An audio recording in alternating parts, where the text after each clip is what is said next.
வணக்கம். என் லைஃப்பில் இந்த மாதிரி ஒரு பெயின்ஃபுல்லான ஒரு சுச்சுவேஷனை நான் ஃபேஸ் பண்ணதே கிடையாது. மனசு முழுக்க வலி வலி மட்டும்தான்.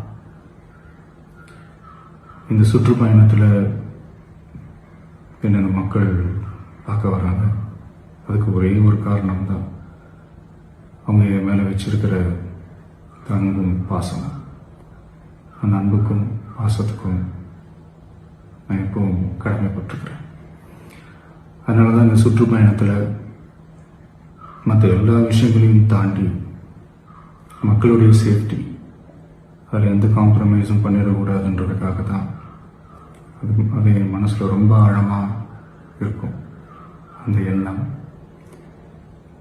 அதனால தான் இந்த அரசியல் காரணங்கள் எல்லாத்தையும் தவிர்த்துட்டு ஒதுக்கி வச்சுட்டு மக்களுடைய சேஃப்டி மட்டும் மைண்டில் வச்சுக்கிட்டு அதுக்கான இடங்களை சூஸ் பண்ணுறது, அதுக்கான இடங்களை பார்த்து பெர்மிஷன் கேட்கறது, போலீஸ் டிபார்ட்மெண்ட்டில் அதை ரிக்வெஸ்ட் பண்ணி கேட்போம்.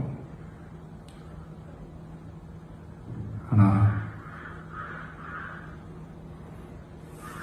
நடக்கக்கூடாதது நடந்துருச்சு. நான் மனுஷன் தானே. அந்த நேரத்தில் அத்தனை பேர் பாதிக்கப்பட்டு இருக்கும்போது எப்படி அந்த ஊரை விட்டுட்டு என்னால் கிளம்பி வர முடியும்? நான் திரும்ப அங்கே போகணும்னு இருந்துச்சுன்னா அதை ஒரு காரணம் காட்டி அங்கே வேறு சில பதட்டமான சுச்சுவேஷன்ஸ், வேறு சில அசம்பாவிதங்கள் அந்த மாதிரி எதுவும் நடந்துடக்கூடாதுன்றதுக்காக தான் நான் அவாய்ட் பண்ணேன். இந்த நேரத்தில் சொந்தங்களை இழந்து தவிக்கிற அத்தனை குடும்பங்களுக்கும் என்னுடைய ஆழ்ந்த இரங்கலை தெரிவிச்சுக்கிறேன். எனக்கு தெரியும், என்ன சொன்னாலும் இது ஈடையாகாதுன்னு எனக்கு தெரியும்.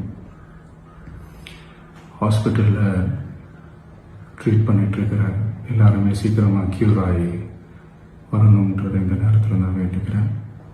கூடிய சீக்கிரமே உங்கள் எல்லாரையும் நான் சந்திக்கிறேன். இந்த நேரத்தில் எங்களுடைய வலிகளை, எங்களுடைய நிலைமையை புரிஞ்சுக்கிட்டு எங்களுக்காக பேசின அரசியல் கட்சிகளை சார்ந்த நண்பர்கள், தலைவர்கள் அனைவருக்கும் என்னுடைய நன்றியை தெரிவிச்சுக்கிறேன். கிட்டத்தட்ட ஒரு 5 மாவட்டத்துக்கு பிரச்சாரத்துக்கு போனோம்.